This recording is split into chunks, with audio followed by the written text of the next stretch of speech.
Yeah, yeah, because I think there are a lot of misconceptions and yeah, that it has to be a certain way. And I guess to start with, really, the best place is my own understanding of the word yoga, which, well, literally it's translated as union. For me, the word that fits better is connection. And for me, that's kind of my intention, sacred connection. Simply you and I sitting here having a conversation to me is yoga. It's two people connecting or connecting with other people listening. And that, so where I think the United States thinks of yoga simply as postures and poses. Um, for me, it's being present with another person and seeing them as myself in many ways. And so from there, um, I would say that my understanding of yoga became, how do I learn to be at home in my body, in who I am, and learn to be comfortable with myself. Befriend myself was one of the names of the classes that I taught, or to befriend yourself.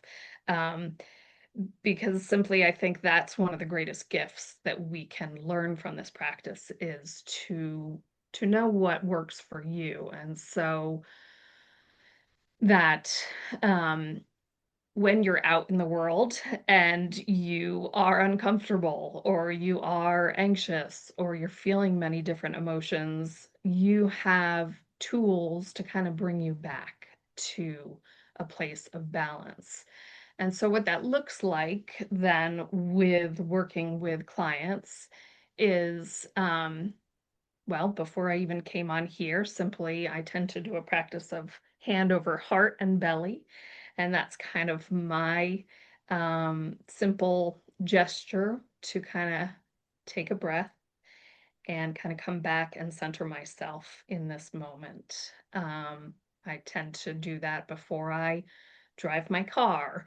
They're just little pauses, but they're little tiny bits throughout my day to help remind me to ground myself, feel my feet on the floor, feel my back against the chair. And for me, all of that is yoga. From there, when I'm working with a client, be they a child, teen, or adult, I teach classes at Riverwoods to seniors who I also love that population as well.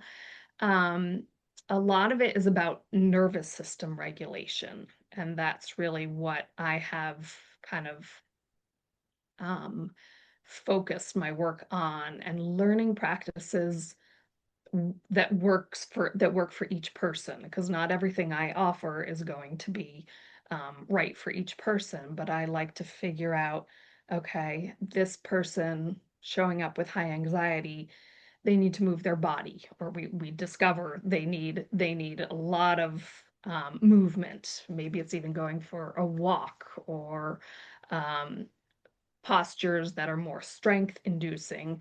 Um, but from there, kind of always starting to settle and come into a more quiet practice.